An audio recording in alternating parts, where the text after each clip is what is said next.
You are sitting on something solid right now, a chair, a floor, your own body, and that feels obvious, safe, reliable. But here is a quiet problem we usually ignore. According to the physics we once trusted, none of this should exist. Not eventually, not approximately. Instantly, every atom in your body should collapse in a fraction of a second. Electrons should lose energy, spiral inward, and disappear into the nucleus. Matter should fail before it ever gets a chance to be matter. And yet, here you are. So something is wrong. Either the universe is cheating or the picture in your head is lying to you. Most people blame the math, or say, it's quantum stuff, and move on.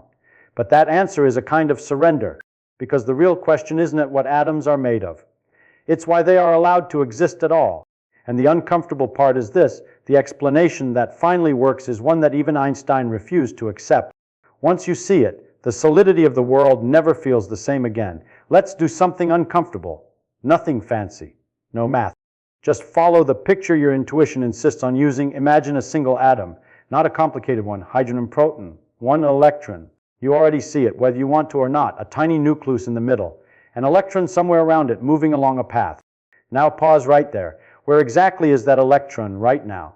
Not vaguely, not around there. Pick a location, left side, right side, somewhere above the nucleus. If it's moving along a path, it must be somewhere on that path at this moment. That feels reasonable, necessary, even.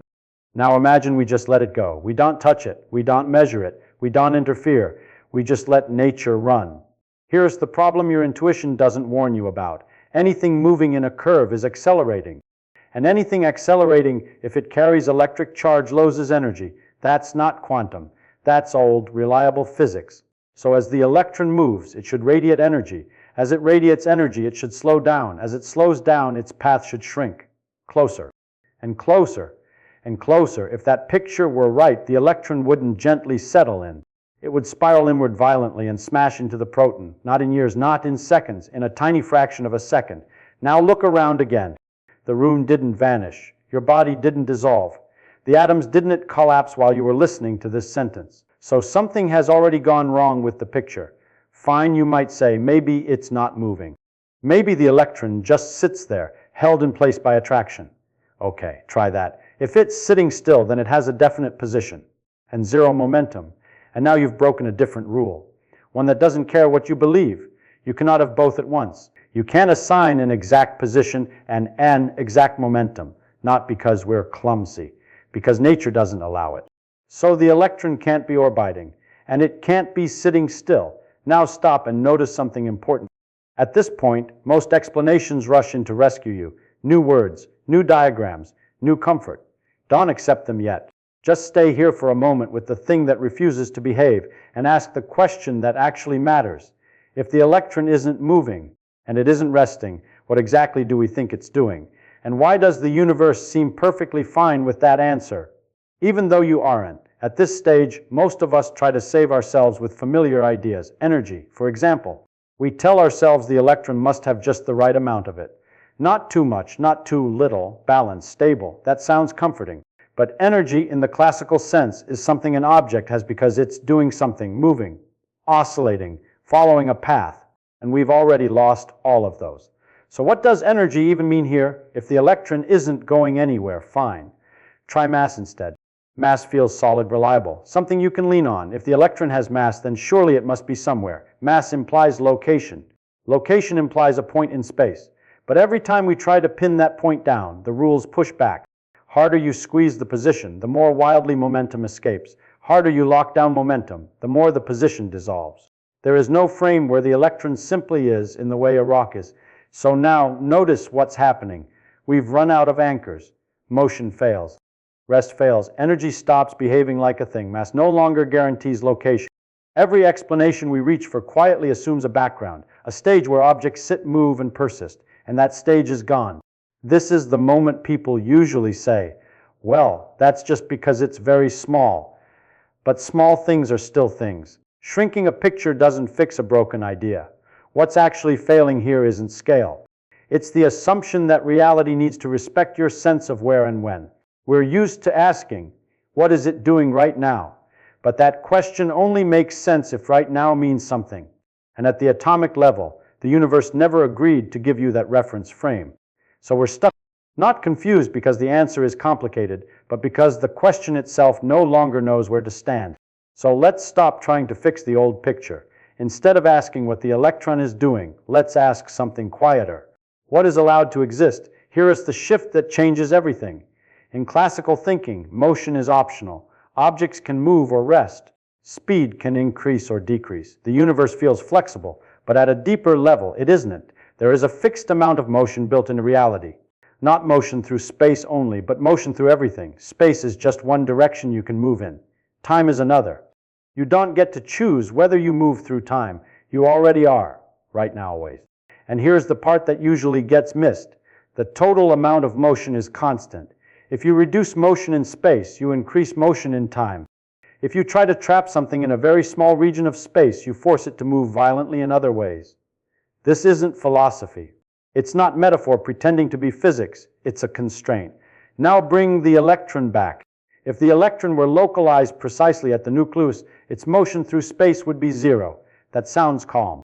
But the universe doesn't allow calm for free. To pin something that tightly in space, you must inject enormous motion somewhere else. That somewhere else shows up as energy.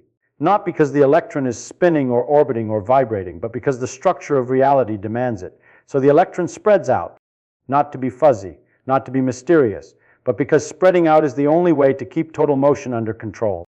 This is why the electron doesn't fall into the nucleus, not because it's repelled, not because it's orbiting fast enough to miss, but because there is no stable state where it can be both localized and allowed.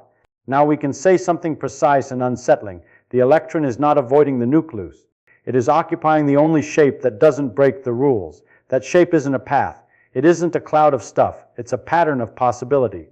And only certain patterns fit. These allowed patterns are what we misleadingly call energy levels, not ladders the electron climbs, not steps it jumps between. They are permissions. The universe saying, this configuration is allowed, this one isn't it. Nothing in between. This is the moment where people usually say, okay, but why those specific levels? And that's a fair question. The answer is uncomfortable. Because once you accept the constraints, the specific values are inevitable. They're not chosen, they're forced. Like the shape of a standing wave on a string. You don't decide where the nodes go. They go where they must. Now here's the mid-peak, the part that locks everything together. There is a maximum speed at which cause and effect can travel. You know it as the speed of light, but don't think of it as speed. Think of it as a protection mechanism. It prevents the universe from contradicting itself. If signals could travel faster, effects could arrive before causes, order would break. So reality enforces a limit, and that limit means you can't cheat the motion budget. You can't localize something instantly. You can't rearrange possibilities without cost. Every attempt to force certainty creates instability elsewhere. So atoms exist not because forces balance delicately, but because only certain patterns are compatible with causality itself. Matter is not held together. It is permitted. Once you see that, a lot of familiar questions quietly dissolve. Why doesn't the electron fall in? Because that configuration isn't allowed. Why these energy levels? Because no others fit. Why does matter feel solid? Because overlapping patterns are forbidden. And here is the sentence that usually lands hardest. The stability of the world is not a feature of objects. It is a feature of the rules refusing to be violated. Nothing is being pushed into place. Everything is simply unable to be otherwise. And if that feels less satisfying than a picture you can draw, that's because the universe was never obligated to be drawable. At this point, it would be reasonable to wonder if we've drifted too far into abstraction. Patterns, permissions, constraints. Nice ideas, but do they actually do anything? They do. Your phone knows this story better than you do. Every time it checks its position, it listens to clocks in the sky, satellites moving fast, satellites sitting higher in weaker gravity. Their clocks don't agree with yours, not by philosophy, by measurable amounts. If engineers pretended time was universal and motion was optional, your G-piece would drift by kilometers each day. So they don't pretend. They calculate using the same constraints we just leaned on: motion redistributed, not removed, limits enforced, not negotiated. And it works, not approximately, not metaphorically.